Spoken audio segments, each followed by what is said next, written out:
నమస్తే. కొందరి చర్యలు ఎట్లుంటాయంటే, అసలు వాళ్ళను మనుషులు అనుకోవాలనా? లేకపోతే వాళ్ళకంటే జంతువులే నయం అనిపిస్తది. 100% నయమే. అందులో డౌట్ లేదు. ఈ వార్త చూస్తే అదే అనిపిస్తది. గండిపేట మంచినీళ్ళ చెరువులోకి సెప్టిక్ ట్యాంక్ పెడతారంట. ఇంకేమనాలి మీరే చెప్పాలి. గండిపేట అంటే తాగునీటి వ్యవస్థకు చాలా ప్రధానమైనది. ఇప్పుడంటే కొంత తగ్గిపోయింది గానీ, నిజాం కాలంలో లేకపోతే ఆ కాలంలో అసలు ఇవే ఇట్లా ఇట్లా తాగేటోళ్ళంట. అలాంటి జలాశయంలో సెప్టిక్ ట్యాంక్ వ్యర్థాలు వస్తున్నారు. కొంచెమన్న బుద్ధి, జ్ఞానం, ఇక సిగ్గు, శరం అనేటివి ఉండాలి. ఏందండి ఇది? ఇలా చేయడానికి వీరు మనుషులేనా? నేను అనేది అదే. వీళ్ళు మనుషులు కాదు, జంతువులు. అందుకే జంతువులే బెటర్ అంటున్నా. సెప్టిక్ ట్యాంక్ వ్యర్థాలు దానికో సపరేట్ డంపింగ్ ఉంటది. దాన్ని శుద్ధి చేసుకోవడం, ఈ కథలు వేరే ఉంటాయి దానికి. సెప్టిక్ ట్యాంక్‌కి సంబంధించిన ఆ వ్యర్థాలను చెరువులో తెచ్చి కలుపుతున్నారంట. పశువులు, తర్వాత పక్షులు ఇవన్నీ చిల్లర నీళ్ళు తాగవండి. మనుషులు కూడా తాగుతారవి.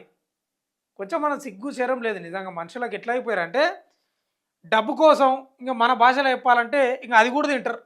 అంతే కదా! డబ్బు కోసం అది కూడా తింటుర్రు జనాలు. గండిపేట మంచినీళ్ళ చెరువులోకి సెప్టిక్ ట్యాంక్ పెడతాలు. ఈ మనుషులేనంటే మనుషులు కాదు సుమా. మనుషులు కాదు. హైదరాబాద్ నగరానికి తాగునీరు అందించే జంట జలాశయాల్లో ఒకటైన గండిపేట రిజర్వాయర్లో సెప్టిక్ ట్యాంక్ వ్యర్థాలు పారబోస్తుండగా అధికారులు పట్టుకున్నారు.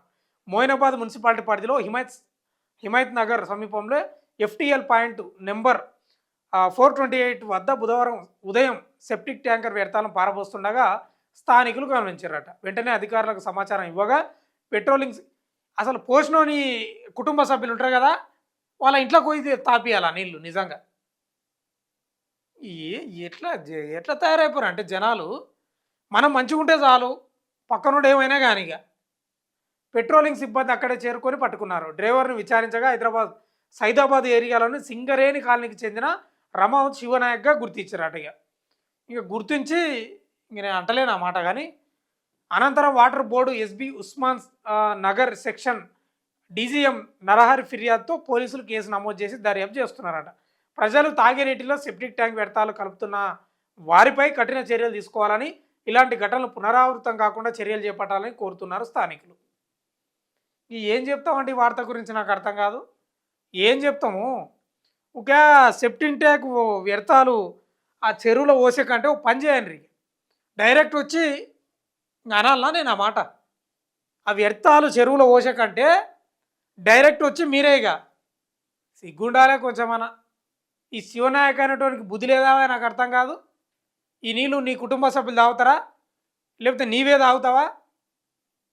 అందరివి మనుషులు కాదా? నీ ఇంట్లో పెంచుకునే కుక్క కన్నా తాపి ఆ నీళ్ళు ఒకసారి తెలుస్తుంది. ఇంత అధ్వానంగా తయారంటే జనాలు.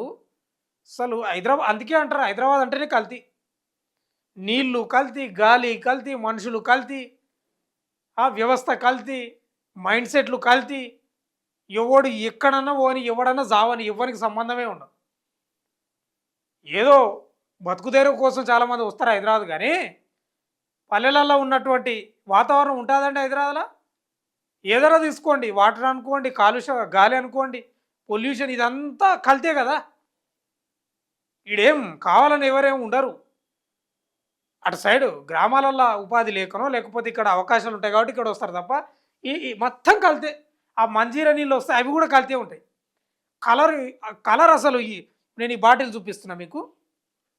ఈ బాటిల్లో ఉంటాయండి మంజీరా నీళ్ళు వస్తాయి మనకు సిటీలో.